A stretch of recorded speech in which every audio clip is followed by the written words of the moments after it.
Well, thank you very much, ladies and gentlemen. It's 12 o'clock and 30 seconds, so we'll try to shortly begin this third plenary session of the day. Given it was a coffee break, we decided to have two video warning shots rather than the one at the start. And thank you very much, all of you, for coming back into the hall so briskly after what was only a 29-minute coffee break. As you all know, the IISS's core competence, so to speak, is on defense and military issues. In 1959, we began producing the now iconic Military Balance book. In 1959, it was only 16 pages long and just showed the conventional balances between NATO and the Warsaw Pact. Now it's about 595 pages long in rather small font and is additionally on a relational electronic database that has masses more information on the installed infantry of some 173 countries around the world, plus the defense economics of those countries and trends. We are trying to apply some new technologies to the military balance itself. So we want our analysts to be able to spend 80% of their time analyzing rather than 80% of their time collecting the difficult data that is in the military balance. So we're looking at artificial intelligence and data science to ensure that we bring not just the best publicly available information to light, but are also able to apply our analysts effectively to that product. Most of the countries in this room have recently taken decisions about their own defense modernization plans and have had to think about how new ways of warfare, doctrines, capacities affect the sorts of equipments that they develop, but also the operating concepts that they use with those new equipment. And so we thought it was important, given the variety of security and defense threats out there, to bring four distinguished military professionals together to give you their thoughts on what the priorities need to be in order to better defend both interests and allies. And I will ask them each to speak in the order that they appear on our agenda. Just quickly to remind, we're delighted to have General Michael Kurilla here, the commander of U.S. Central Command, Major General Mohamed Salahedin Hasan, the Assistant Minister of Defense for International Relations in the Ministry of Defense and Military Production of the Arab Republic of Egypt, Lieutenant General Vincent, who's the Deputy Secretary General for Defense and Security in France. To those who know France structures well, that's the SGDN. And finally, Air Marshal Martin Sampson, who's the Defense Advisor to the for Middle East and North Africa of the UK, and supports the Secretary of State for Defense in his travels and engagements with the wider Middle East and North Africa region. So now that you're all ready and expectant, could I ask General Michael Kurilla to take the floor? Well, good afternoon, ladies and gentlemen. Somewhere in the Arabian Gulf, a dhow makes its way along the surface of the water, almost 50 kilometers off the coast. From the outside, the dhow appears just like thousands of other vessels that make the trip on those seas every day. But there's a difference. This dhow is moving thousands of kilos of explosives into the region. Those explosives are undetectable by any external observation. Suddenly, two vessels punch through the ocean at over 70 knots. The men in the dhow are encircled before they can even piece together what's happening. As the ships close the distance, the dhow's crew members are confused. You see, as far as they can tell, there are no humans on these vessels at all. Within 30 minutes, a patrol craft arrives to encircle and detain the crew. An illegal movement of explosives is thwarted. The dhow's crew members never understand how they were detected. So what happened here? The dhow is on a transit course not traditionally used for cargo transit. The dhow is traditionally used The route is traditionally used for transport of illicit material. Advanced surface drones are patrolling the Arabian Gulf, equipped with sensors that link to buoys and sensors under the sea. All these nodes are directly connected. These drones on the water and under the water are mapping the pattern of life and locating normal and abnormal vessels of interest around them. The network sensors are tracking the thousands of vessels transiting commercial shipping lanes in the Middle East daily. Along the coast, there's a small team, 14 military officers and enlisted servicemen and women in an operations center. Data integration and artificial intelligence allows these humans to make sense of all the information streaming into all their sensors. And when our Dow stood out from a pattern of commercial shipping, the artificial intelligence program they used flagged it. The team in the operations center received an immediate signal. So did the drones. Without any orders, without the team in the operations center even pushing a button, the closest drone collects key data. That data is instantly transmitted to the operations center. The trained human beings inside assessed the situation and decided what to do. Now let's move to another domain. Somewhere else in the Middle East, a call comes from a large resupply of ammunition and spare parts. 30 minutes later, 5 vehicles depart a brigade support area en route to a battalion support area. As the lead vehicle departs the compound, 4 vehicles follow behind. As the 5-vehicle convoy pulls into a link-up site, the security team greets the 5-vehicle convoy with a little bit of surprise. You see, only the first vehicle is manned with a human crew. The remaining are unmanned vehicles operating through artificial intelligence. Those scenarios are not years away from reality. In fact, the technology I've described exists today. We have a maritime task force, Task Force 59, right here in Bahrain, using and enhancing it across the region. We have the technological capability right now. We rapidly improved maritime domain awareness and build an integrated unmanned and artificial intelligence network to achieve safer seas and stronger protection for global trade. At sea, we are building on the assets we already have and creating an interconnected mesh network of sensors that transmit real-time data. All this data, pushed through data integration and artificial intelligence platforms, will help build a clearer picture of the operating environment. More importantly, our international and regional partners are on this journey with us, especially Bahrain. Task Force 59 teamed with Bahrain last year, and we've established a hub here along with one in Aqaba, Jordan. Just last month, Bahrain participated in a naval drill in the Gulf where 7 crude ships from Saudi Arabia, Bahrain, United Kingdom, and the United States teamed with unmanned systems. This is one of the many examples that underscore that our forces are realizing the future right now and doing it together. By this time next year, Task Force 59 will bring together a fleet of over 100 unmanned surface and subsurface vessels operating together, communicating together, and providing maritime domain awareness to all participating militaries. At least 80% of these unmanned vessels will come from our partnered forces. The number of partnered countries continues to grow, and they are part of the Task Force 59 operational force and part of the TAF-59 staff. Meanwhile, our Task Force 39, our ground-based innovation task force, will test concepts and technology toward a fleet of unmanned land vehicles that allows us to use our manned ground vehicles more efficiently. In addition to Task Force 39 and Task Force 59, we have Task Force 99, based in Qatar, operating in the air domain. Task Force 99 will replicate Task Force 59's efforts with systems of aerial drones with tailored payloads and other capabilities. Task Force 99's fleet of unmanned aircraft will impose dilemmas on our adversaries and detect and defeat threats to our systems and to our partners.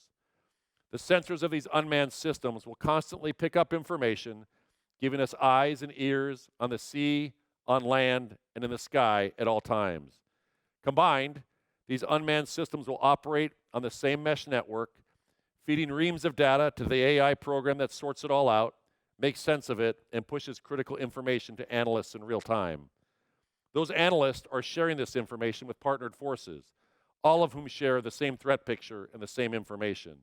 This is where CENTCOM is heading with innovation. In addition to those programs, we're building an experimentation program here in the Middle East to defeat adversary drones with our partners. As drone technology advances, adversary drones now serve as perhaps the greatest technological threat to regional security.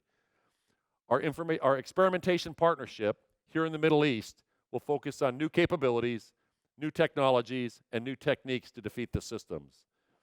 All of these are under the umbrella of a culture of innovation we are building throughout U.S. Central Command. Innovation allows us to expand on the great partnerships we've built across the Middle East. It allows us to increase the operational value of our manned systems. For us, innovation is not, is not only about artificial intelligence, machine learning, and directed energy. It's not only about the employment of new technology either. Our culture of innovation is about working with our partners in the region on new processes, on new ways of thinking, new procedures, new thoughts, and new concepts, and new technology. The potential for this culture of innovation for those of us here is titanic. Innovation allows us to better posture our forces, to better sense the environment, to more effectively deter and defeat our threat actors. The nations represented in this room do not have a monopoly on new technology. Our adversaries in the Middle East also are using new systems and technology against us. That is why we need all of our partners in the region innovating with us. Together through innovation, we can all do much more to advance the stability in the region. And I look forward to your questions.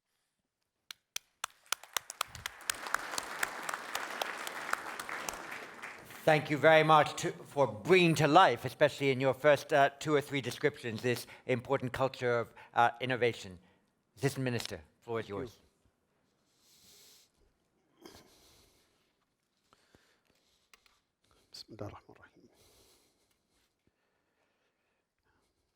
Your Excellencies, ladies and gentlemen, good afternoon. First of all, let me thank the Kingdom of Bahrain for inviting us here to the Manama Dialogue, the 18th Manama Dialogue, and for the IISS to invite me to get views and exchange views in this distinguished panel. In fact, what we are doing, I may say, talking about right now is of a great importance, and it will shape the nature of warfare for generations to come. As a matter of fact, warfare, like many other human activities, have been permitted and governed by the technology that has always played an essential role in the development and transformation of warfare. For centuries, armies have had to upgrade their capabilities to preserve battle effectiveness. Nevertheless, those who failed to modernize were deemed to lose their advantage in theaters of war. Today, however, this focus on physical equipment has begun to make room for growing preoccupation with innovative capabilities. While the 20th century has witnessed dramatic changes to war, from a horse-drawn 1910s through mechanized 1930s, jet-propelled in 1940s, to the nuclear age, the gathering and today technology overshadowing another era altogether.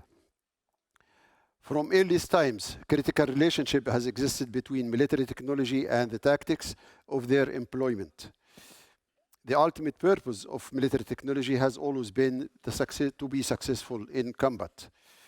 In this regard, technology of war may be divided into 5 main categories. Offensive capabilities to harm enemy, defensive capabilities to ward off enemy and for troop protection, transportation technology, that those who move capabilities and weaponry in the theater, operation theater. Communications to control and coordinate the movement of capabilities, and sensors to detect forces and guide weaponry. The first 2 decades of the 21st century have witnessed an explosion in technological advances that have affected cultures, economics, and governments around the world. Military in the realm of warfare have been no different. Technological innovations have slowly been modifying the way armies are engaging with each other. And in doing so, the remapping of the boundaries of how conflicts are fought. What are those new defense technologies? They are, in short, data, artificial intelligence, increased connectivity, and automation. These are the elements that will underpin the digital weapons in the future. This digital revolution points to a new kind of hyper-modern warfare. Artificial intelligence is a good example of this. If an artificial intelligence gadget can read more data in a minute than a human can read in a year, then its value for the militaries are invaluable. And yet, there is little doubt that the onset of digitalization has marked an advent of new type of warfare.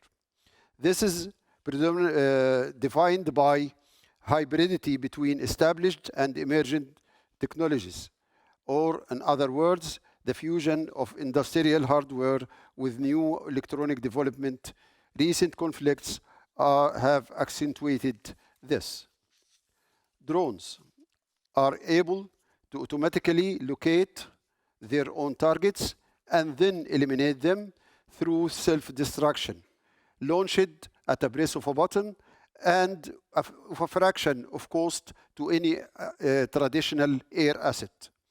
Some analysts have gone so far to say that this particular use of drones in time and space have signaled the death of the tank, with their heavy armor becoming, as they argue, obsolete as cavalry in the First World War. In maritime domain, I think General Kurilla have said, elaborated more about this, the 50 Task Force 59, and I will quote what Vice Admiral Brad Cooper, the commander of NAVCENT, have said about it. He said that the bottom line on why we are doing this, which is the Task Force 59, is so that we can develop and integrate unmanned systems and artificial intelligence as a means to do two things. One, to enhance our maritime domain awareness, and two, to increase deterrence. This is end of quote of Admiral Cooper. Depending on the success of these assets, the future dependence on unmanned assets will be overwhelming, either for Army, Navy, or air capabilities. And this is expected in the very near future. That will raise another question about ethics and regulations. Recently, the rise in military robotics or lethal autonomous weapon systems has seen nations around the world engaged in an arms race to furnish their militaries with weapons that are self-functioning. There are growing fears about the extent to which this automation might be developed. Weapon systems that act and kill on their own eliminate human factor from the equation. This has raised troubling moral dilemmas that are likely to be resolved. Excellencies and distinguished guests, to conclude, it is very straightforward that technology is a force multiplier in the battlefield. Nowadays, unmanned systems, especially combat UAVs, have become essential capabilities to acquire. However, their advantages remain at the tactical level when it is taken away from the strategic context. Therefore, strategic planners and commanders need to weigh their impact on their strategies and plans. And thank you for listening.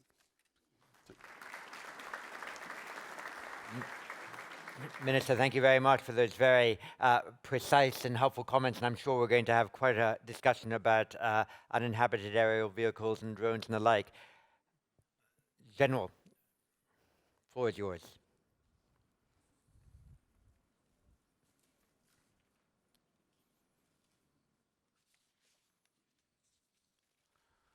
Your Royal Highnesses, Your Highnesses, Your Excellencies, ladies and gentlemen. In the light of the war in Ukraine, and considering the threats we are actually facing, I would say upfront that defense modernization is more a matter of modernization of our mindsets and courses of action. And we have to do so while facing an everlasting dilemma. How do we confront today's competitors while preparing future confrontations? Or, in other words, how to leverage new technologies to prevail tomorrow and make sure that we are not missing technological opportunities. This modernization of our mindsets has been urged by the hybrid war waged in Ukraine in all areas of confrontation. In this context of higher competition and confrontation, France reaffirms its ambition to be a balancing power, contributing with allies and partners to world stability. To this end, France has released a new national strategic review to implement this ambition and to modernize its defense apparatus. On the basis of this review, our next military programming law will be drawn up. In this review, a credible, independent, and coherent deterrence remains the keystone of our defense policy. So are solid partnerships, especially in the region, where they are long-term, dense, and above all, characterized by a very high level of ambition and mutual trust. France is also fully committed to regional stability, working to facilitate dialogue between all players in the region. This is the meaning of our participation in the organization of the Baghdad Conference back in August 2021, and which will soon be held again in Amman in the coming month. We are also directly involved, as are the Gulf states, in the resolution of regional crises. France is supporting the various defense modernization processes undertaken by our partners in the region over the past several years, such as the build-up of maritime capabilities. Our national strategic review also emphasizes the vital importance of modernizing our military capabilities and investing in new technological fields. Until recently, France's armed forces were designed primarily for expeditionary operations, mainly designed to fight terrorism. This objective remains, since the terrorist threat is still there. However, our armed forces must now be able to respond to other challenges. First, the return of high-intensity warfare between states. Second, the massive use of drones, both in terms of number and purposes. Also, the extension of the use of missiles of all types, of which many of us are confronted to. Third, the lowering of the cyber threshold. And last, disruptive technologies, quantum, artificial intelligence, hypervelocity in particular. Mastering these disruptive technologies gives a significant military advantage to the states that possess them. The French Defense Innovation Agency was established in 2018 and enables short-loop experimentation with operational users. In the field of cybersecurity, France is investing heavily to keep reinforcing the French cyber resilience of the state, with a main focus on the critical entities. The opening of the National Cyber Campus and the emergence of a cyber defense ecosystem will also allow us to move forward in this domain. France has also adopted a doctrine for the fight against cyber influence in 2021. It has the means to conduct military operations in the informational layer of cyberspace aimed at detecting, characterizing, and countering attacks, supporting strategic communication, providing information, or conducting deception. Artificial intelligence is clearly a disruptive technology in today's and tomorrow's warfare. Its development has been accelerating for nearly 10 years, thanks to the progress made in computing power, massive data processing, storage capacities, and algorithmic methods. If the GAFAMs are particularly present in this field, with huge financial stakes, AI brings to light both new opportunities in terms of sovereignty and new potential threats to national security, of which we are fully aware. The progressive mastery of AI-related technologies is leading us inevitably to an era where data will be just as important as energy. Finally, the prospect of developing a universal quantum computer holds out the hope of major breakthroughs in many strategic sectors, such as health, pharmaceuticals, food, energy, and defense. No one knows today the extent of the disruptions imagined by the scientists. But France considers that quantum technologies could be a serious threat to its national security. In this respect, President Macron stated in a national strategy in January 2021 the ambition of guaranteeing France's leadership and sovereignty in these critical technologies. It aims to identify and support the emergence of use cases that can contribute to the operational superiority of our forces. Concerning hypervelocity, it is clear that gliders and hypersonic cruise missiles have become new markers of military power for nearly 10 years. They are now part of the return of strategic competition between states because of their ability to penetrate anti-missile defense systems and reach targets, even fleeting ones, in the enemy's depth. Their impact on current decision-making cycles will profoundly change the nature of military operations, but the budgetary sustainability of their development remains a challenge for all. Ladies and gentlemen, the challenges are immense. France, alongside its allies and partners, is ready to meet them. Thank you.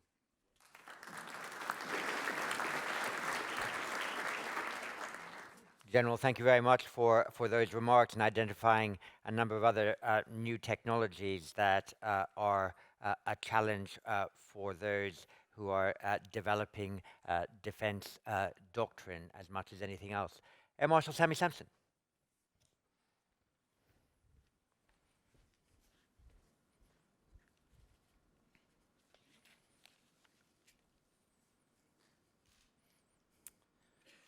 Your Royal Highnesses, Excellencies, distinguished guests, ladies and gentlemen, thank you for the opportunity to join this distinguished stage. So modernizing defense, the development and harnessing of new technologies is essential to deter and counter contemporary and emerging threats. It is and always has been an enduring challenge. Counterinsurgency, the threat from extremism, has not disappeared, but it has been eclipsed by the return of traditional state-on-state competition. This, as we've heard, threatens regional tensions and worsens many of the same underlying economic and environmental and political factors.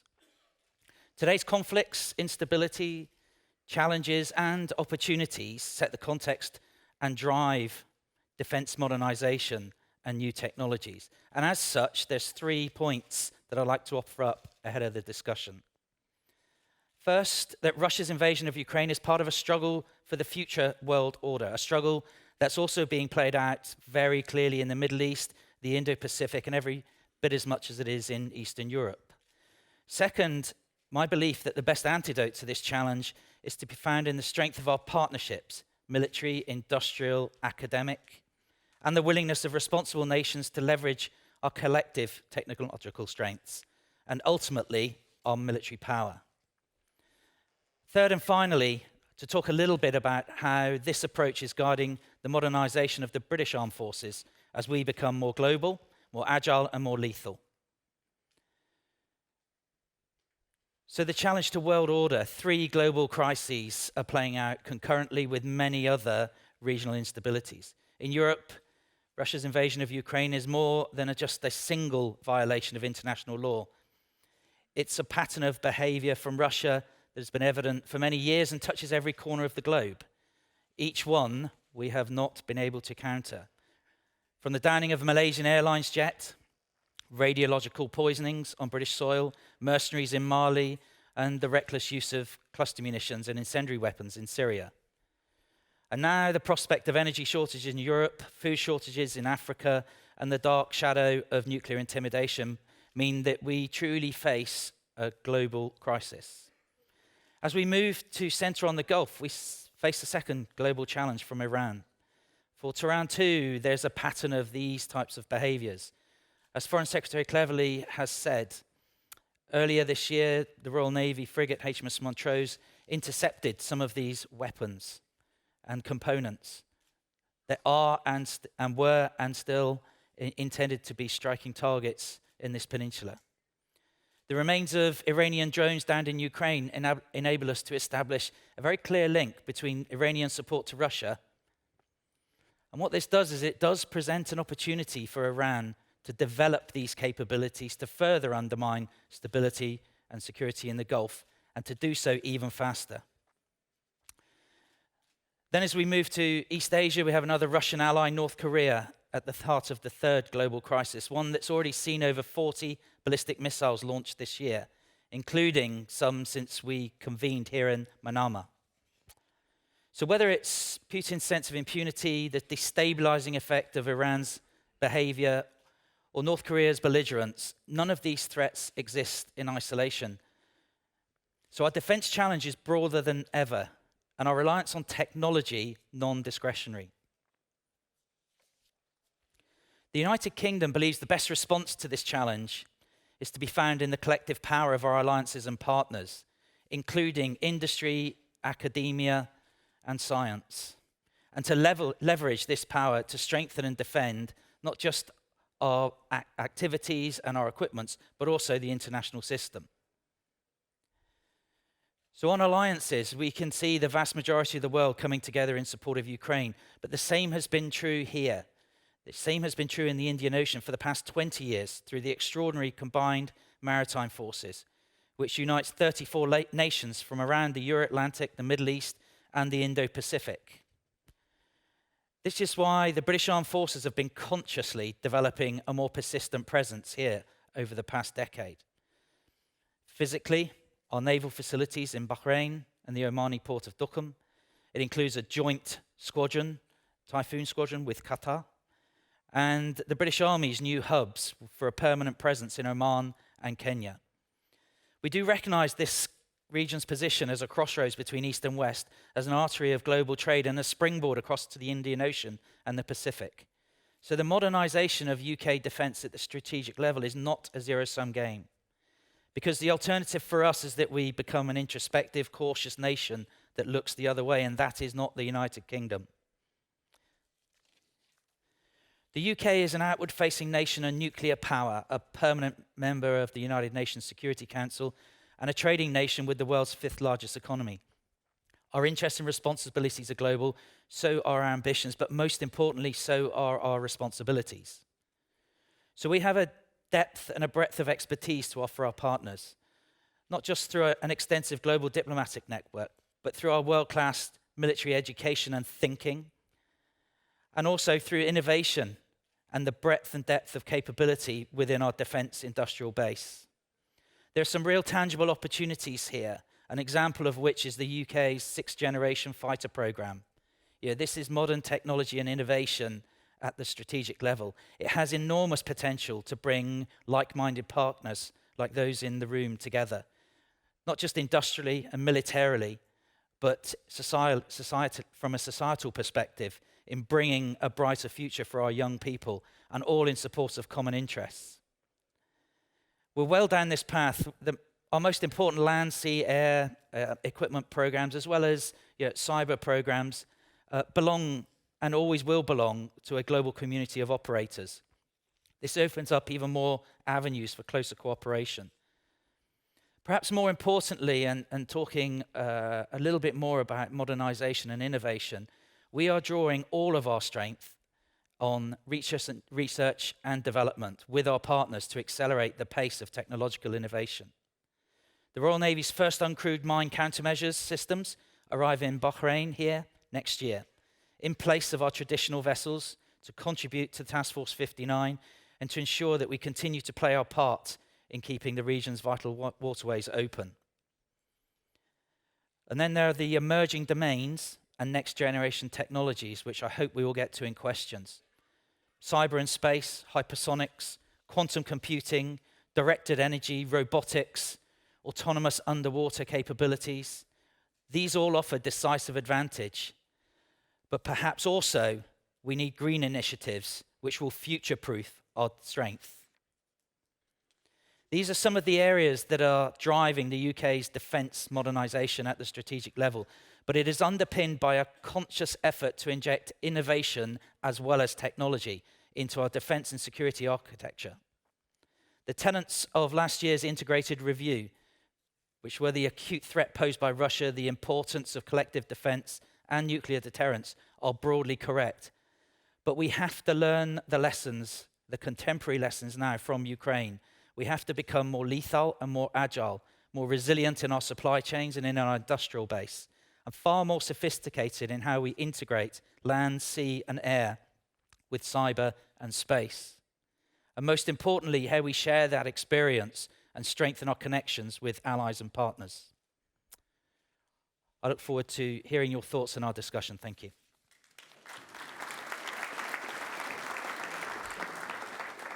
Sami, thank you very much. Well, those were four excellent presentations. Before I turn to the floor and the list of a dozen or so people who've sought it, let me plant one issue here. The IISS has worked a lot in the last couple of years to try to develop a methodology for measuring cyber power.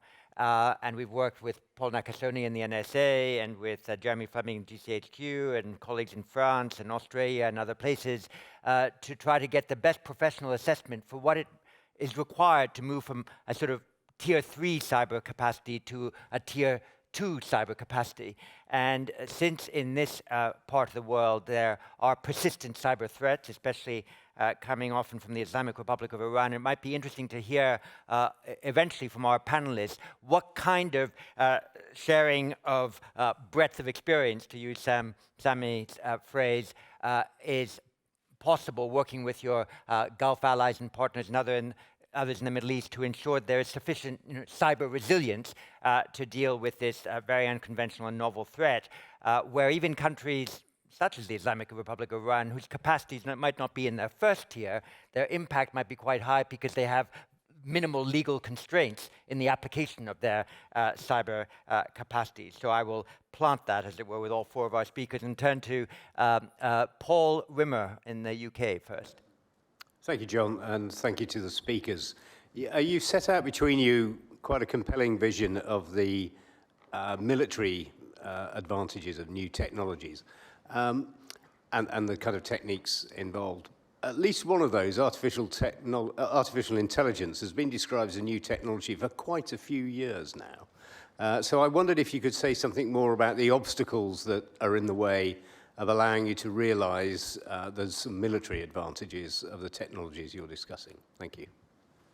Super. And from Austria and the IISS, Franz Stefan Gaddi. Thank you very much, John. This is a question for General Kurilla. Thank you very much for your very interesting remarks.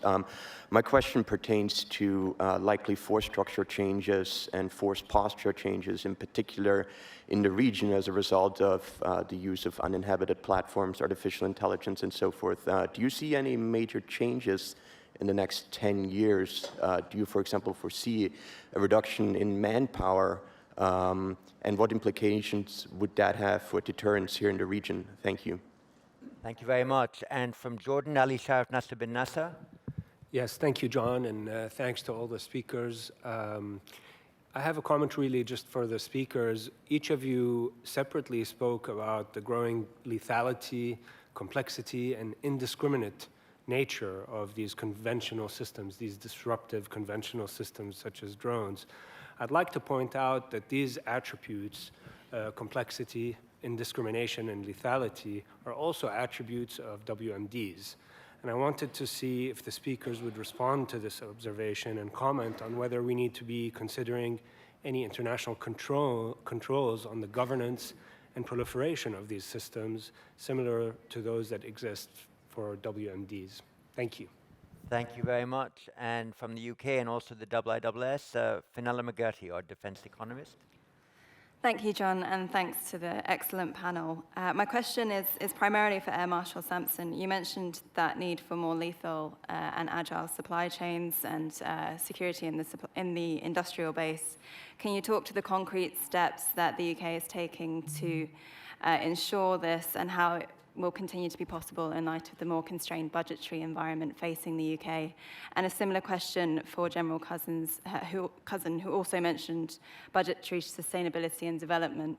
How might this create challenges for the level of collaboration between partners on these new technologies? Thank you. And from Bahrain, Hadia Fatala. Thank you, John. My question is mainly for General Kurilla, but perhaps Major General Mohamed can also weigh in. There have been renewed talks about, under the Biden administration, of a fully integrated regional air defense shield in the region, and now with the Abraham Accords bringing Israel into these talks. George W. Bush tried to do this 15 years ago. There were challenges around information sharing and technical differences. With Iran's advancing ballistic missile program, the need is more pressing today and the diplomatic will is still there. But how realistic and imminent is such an agreement, and what is it likely to look like in terms of timelines, logistics and tactics, bearing in mind the continued reservations around intelligence sharing, use of Russian and Chinese defense technologies in the region, recent diplomatic tensions between the US and Saudi, and perhaps challenges to the advancement of the Abraham Accords should there be a right-leaning new Israeli government?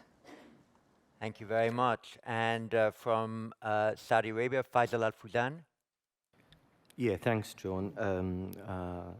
I would like to ask the panel that challenges are changed now based on the technology and cybersecurity, and all countries comes with a risk management plan to cope with incidents like cyber war and natural disaster and so on. My question is that how do you see that happening today, especially in the light of what's happened in Ukraine? And what are the impact on the Middle East regions? And do you think the impact on the national economy if we use the AI defense technologies? Thank you very much. And from Morocco, Abdelpierre Al-Ouzadi. Thank you, John. My question is to the panel. We understand that technology is central to today's geopolitical competition and to the future of all nations. Emerging technologies are, of course, poised to reorganize economies, transform militaries, and reshape the world. Please, what are the commitments of developed countries to help the other partners to onboard in these technologies? Thank you. Thank you very much. Very important question from the UK and also the IISS, Viraj Solanki. Thank you, John. In terms of partnerships, a key partner for each of the countries represented here in the region is India. How are each of the countries represented engaging with India as it seeks to enhance its own defense industrial capabilities, and as it's called for the need for co-production and co-development of high-tech weapon systems with each of the countries represented? And what opportunities do you seek to further engage with India in the Western Indian Ocean region now that India is an associate partner of the combined maritime forces? Thank you. Thank you very much. And again, some tactical warning to the panel. I'll take a couple more questions and then ask each of you to answer in reverse order of the way in which you originally spoke, and perhaps leaving time for one short round of questions after that. So from Bahrain again, Omar Al-Ubaidi. Thank you. Thank you to the panel. In the cyber era, so in the traditional warfare, it's relatively easy to have an objective understanding of who launched an attack. But in the cyber era, it's much harder to demonstrate objectively to the international community who launched a cyber attack. Is there some sort of system, international system, that could be established to make it more transparent who initiated a cyber attack, because this would be very important for having accountability in the military domain. Thank you. Thank you very much. Challenges of attribution are huge, but getting smaller nowadays. Simone Soare. Thank you, John. Excuse me. My question goes to General Kurilla. And sir, thank you for highlighting just how three fundamental principles of U.S. defense policy, which is tech, interoperability, and partnerships, are coming together in your command to act essentially as power multipliers. But my question to you is, looking forward to your partnership in the region, do you foresee any challenges to innovation and experimentation from a scaling cooperation of regional countries with more difficult partners or countries such as China? Thank you. Brilliant. Thank you very much. So a couple minutes each. Sampson first. Thank you.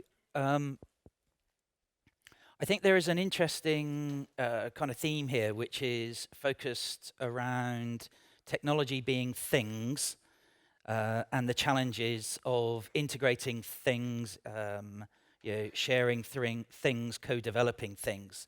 But innovation is a mindset, and the earlier we get together to share that type of mindset, I think many of these obstacles will go away, or certainly be reduced.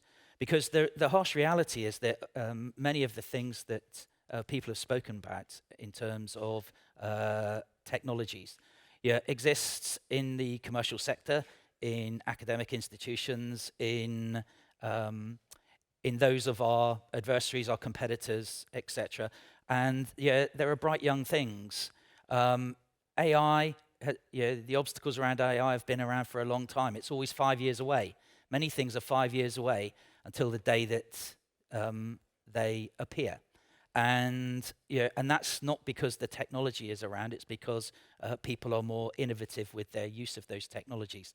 So sharing our thinking, our doctrine, our future planning, I think is really important, not just at the military level, but all the way down through our industries, our academic institutions. And that's certainly an area the UK is really keen, particularly with this region, to develop, which is those academic linkages. Many bright people in this region who will have something to offer the many bright young people in other people's countries. On supply chain resilience, the one that was specifically asked against me, I think there are some concrete steps that we are taking. So commonality of production techniques, additive layer manufacturing, the ability to 4D print, consumables, the things that support you not just in tempo, not just in terms of scale, but also in terms of range. If you can 4D print some of your consumables for your equipment in a host country, then you don't need the extended supply chain. So the commonality of production processes is one area that we're very much looking at. But perhaps also the commonality of standards. The UK has military, net zero, and green initiatives. The technology and the equipments that we produce, especially those that are going to use transition away from fossil fuels, we need common standards of power cells. We need to work on developing the commonality of use of green hydrogen, of synthetic fuels, such that wherever you go, you can be resupplied in situ. A lot of that starts with the technology sharing, but a lot of it is about not forward basing, but it's about shared approaches, shared equipment, shared supply chains. And that's certainly one of the areas where we're trying to bring that to life in terms of concrete steps. I'll stop there. Thank you very much. General Cousin. Well, first on resilience, with regard to the cyber domain, it's very important that we can share doctrine, we can share best practices to be better in this domain. With regard to attribution, in Europe, some forum already exists. Maybe that can be expanded. We can look at that. But attribution in terms of cyber for France, it's a very political move, and so we are doing it first maybe bilaterally, and then after we expand with other allies and partners. So this is the point on the cyber. With regard to AI, from a military standpoint, AI for us in France by law, we have to make sure that we have a political green light on the chain of command and control from end to another. So AI should not expel the man of the loop. So it's very important to us from a French perspective. From a civil perspective, AI, maybe we need in France to change our laws, which are not always adapted to what we have to do, to what we could do, and so we have this legal work to work on. With regard to quantum and the question of the funding, in quantum, if we want to work with our partners and allies, we have to set up standards. So it's a first work, I would say. And then nationally, we have to fund startups. So it's a very great effort in terms of funding, since we have lots of priorities in new technologies. All the speakers mentioned it. So we have to kind of structure the progress we want to make, and we have to look the way ahead. But funding will remain for a while a key issue. With regard to the drones, should we change the regulation? I think we already have the MTCR. So this regime works for some kind of drones. But when we are talking about the drones used in Ukraine, but it's not a new threat. We have seen that during the conflict between Armenia and Azerbaijan. We've seen that in Libya for a while. So it's not new. So maybe we, in terms of export control, at the European level, we are taking care of that.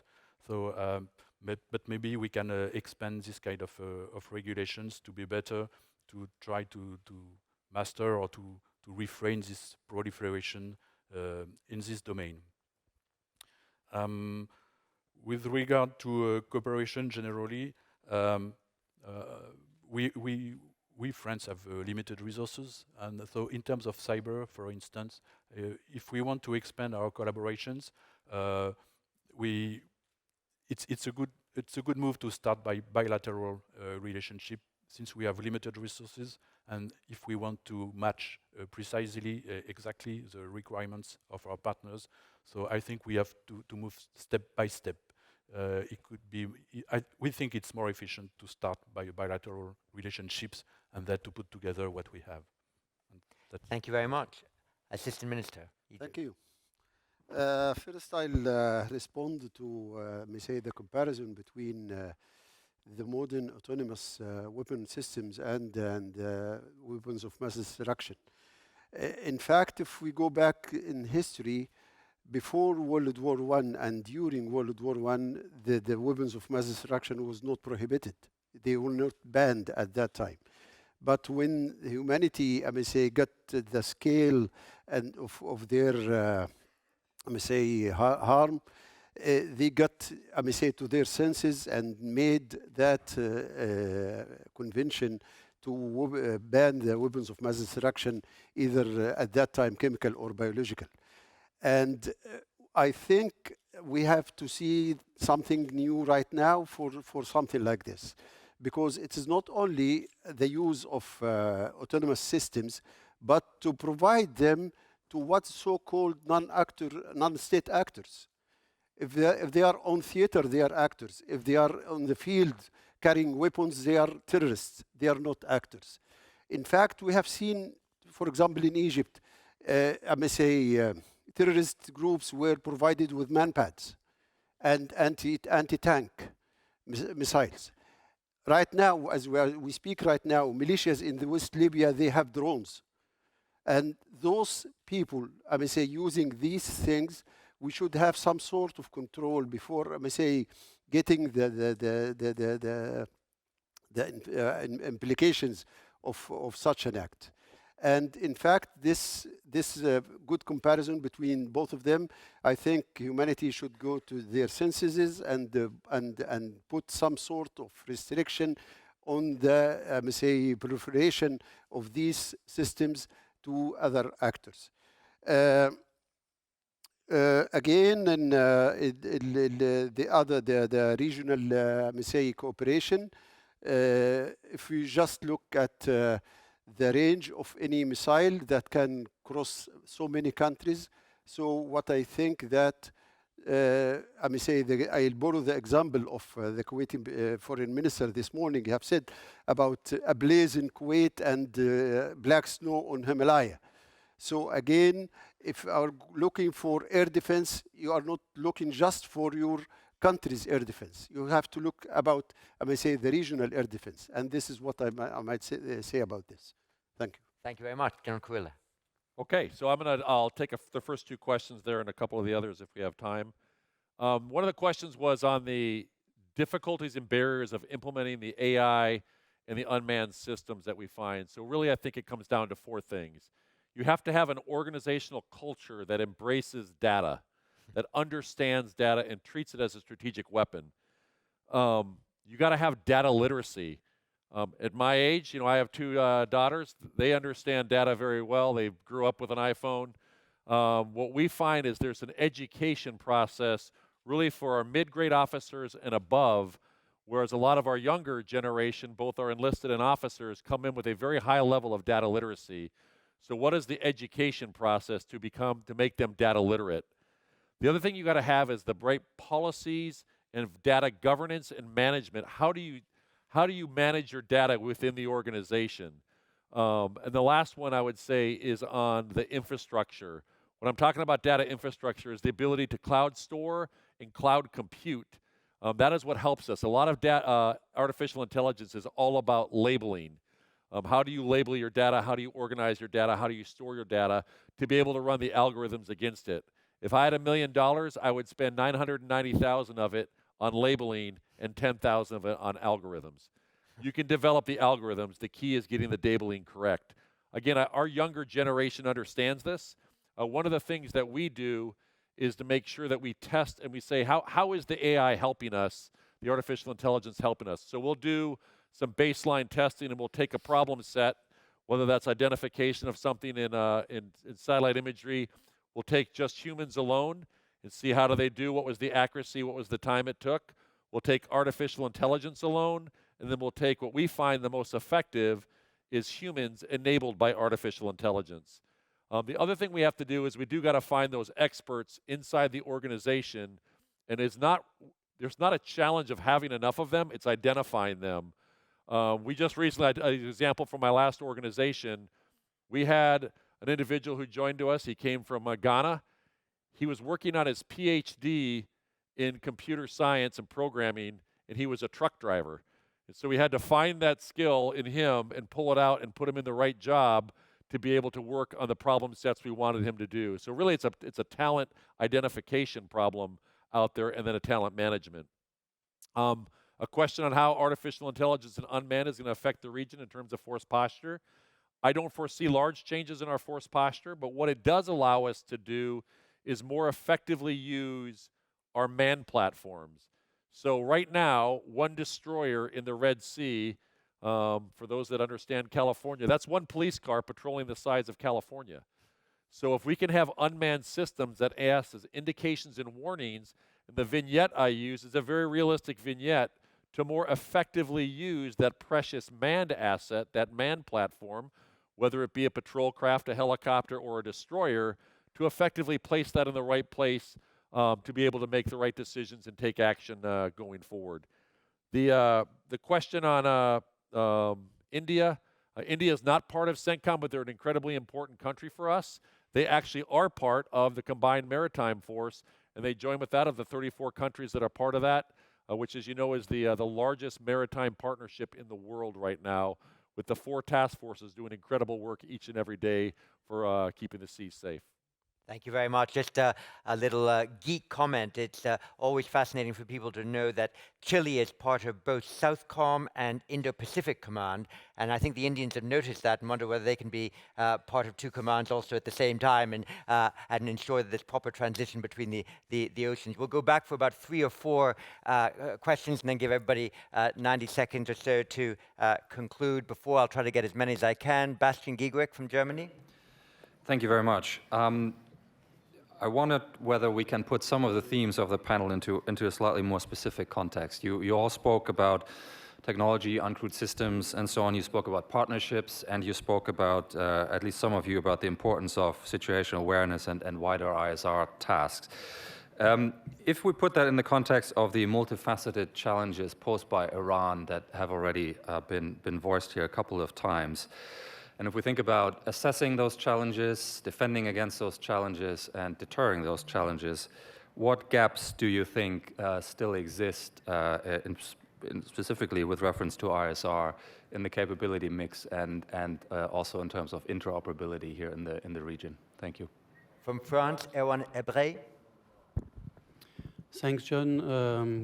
Good morning, everyone. Just a quick question to the speakers. We spoke about energy this morning, about the interwoven links between the different crises, the economies, and also the key challenge of keeping prosperity for the different countries and regions. I wanted to link that to the responsibility of the armed forces of the states as part of the defense modernization, and of course the link to the new technologies to move towards greener energies, to have less emissions. At the COP in Indonesia, this is something that was on the sides of the different exchanges. So far, military emissions are not all recorded and accounted for as part of the national emissions. Isn't it here an opportunity from the armed forces to truly modernize and also bring beyond peace and security another element for mankind and for our blue planet? Thanks. Thank you very much. I might say that also the IISS, we're trying to develop programs on the greening of defense for all the reasons that you highlighted just now. Basima Halawi-Rowe. Thank you, John. You talk about important subject, that is cyber resilience. And recently, Bahrain was the target of sophisticated cyber attack to disrupt its important democratic experience, the election. And this is not the first time it was targeted by Iran. So my question to the panelists, how can we build the cyber resilience of Gulf region despite all these challenges with restriction to sharing technology? Thank you. Thank you. And from Jordan, Masa Kanan. Thank you. So the US has recently released its national defense strategy. So my question is, in terms of the Middle East, as well as the Indo-Pacific and reports of recent events, how has the strategy changed compared to last year, and what are the gaps that could be difficult to tackle for now? And Thank you. Sorry, and from Egypt, Karim El-Baz. Well, thank you. My question actually is for General Kurilla. Sir, my question is regarding the potential sale of F-15 to Egypt. In March 2022, we heard from General Frank McKenzie that he has some good news for Egypt, and they will be more than willing to sell Egypt's F-15s. However, the year 2022 is almost over, and we have not heard anything from Boeing or the States with regards to the sale. So can you please comment on that? Thank you. And from the United Arab Emirates, Yahya Al-Murzuki. Thank you very much, John. I just wanted to pose a question. A lot of disruptive technology are coming from a small group or small SMEs who are working on their capstone project in universities. And the defense and security apparatus, they are very sophisticated, complicated, cumbersome, and sometimes they are intimidated to even participate in their RFP. Is that, I would like to ask all panelists, is there in your radar on how to capture this and give them an opportunity and not to lose an opportunity from these small SMEs? Thank you.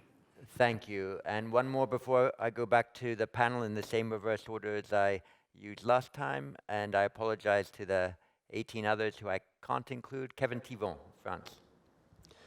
Thank you, John. Thank you very much.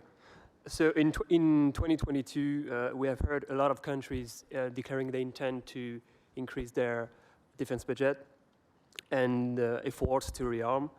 Concerning the Middle East region, armies have been modernizing over the last years as well. So my question is very simple. How to keep modernizing and increasing deterrence capabilities while avoiding an arms race like the one we have known before 1914? Super, thank you very much. So 2 minutes each. Comprehensive answers aren't needed, but precise ones, yes. Sampson, start us off. So on energy, I think the first, and green initiatives, I think the first thing that we need to do is understand exactly what contribution defence makes, and the UK is doing that. And it's pretty obvious that we will need to deploy or project power and sustain at range in a world that's diversified from hydrocarbons. So, that's something that is of interest to everybody, and green energies is definitely part of the landscape of future thinking. On cyber resilience and sharing, yes, there are an awful lot of tools and technologies, but I'm not convinced that we have all cracked the code on behaviors of people and education of people. Most of these vulnerabilities are as a result of not of the equipment and techniques, but of the people operating them. So there's certainly a lot more we can do to educate everybody in our organizations on cyber resilience. And perhaps finally, some of those SMEs and disruptive technologies, that's definitely an avenue that the UK is pursuing. We must not be seen as threatening to those people that have the best ideas. Big industry, big government, big militaries need to find a way to be much less intimidating, much more inclusive, and perhaps to play a role in experimentation for these SMEs in a much more fulsome way. We have many areas where we are deployed, many environments where we're deployed that can advance without disrupting the progress of some of these small elements. Brilliant, thank you very much. Vincent Cousin. First on the green energies and the change expected from the military to move to the renewable green energies. For France, steps have been taken for a couple of years already, and I think the first step, which is the easiest to implement, is to set up a green power supply for ground facilities. I think for aircraft, for instance, the civil sector will drive the military in this domain. With regard to the cyber resilience and the sharing, I fully agree with what has been just said, that education is the basis of the cyber resilience before any exchange, any sharing in terms of technical sharing. That's all I have. General Mohamed. Thank you. I'll respond to the question about interoperability. Of course, I have mentioned or tackled the cooperation, regional cooperation, and also no country alone can face all threats and challenges around them. So interoperability comes through many interactions all together, I may say, and most of them came from the exercises that are held, and we are maximizing the number of exercises. I think Jean Kurilla can do more about this. Then my colleague here, Karim El-Baz, he said about General McKenzie promised to sell Egypt F-15s. In fact, Egypt have been a partner with the United States for about 4 decades right now, for building our arsenal and keeping our capabilities, to the best shape. So again, we are still negotiating with some other assets with the United States, but General Kurilla did not promise us anything yet. But I think very soon he will. Thank you. Well, I'll pass the floor to General Kurilla in that case. The question on Iran capability and the threat in the region, Iran obviously has a very, very sophisticated and lethal capability, particularly in terms of their theater ballistic missiles, their unmanned aerial systems, and their land attack cruise missiles. And we are seeing that we play out both in the region, and we've seen that with the drones that they are currently providing to Russia for their war in Ukraine right now. So what that means is we have to focus on our air and missile defenses. We are doing that. We're bringing new technologies into the region. We are experimenting with new technologies, both in our own home countries and in the region, and how to implement them and integrate them with our partner nations going forward. That is one of the areas we're doing with our experimentation area going forward, and that also includes directed energy.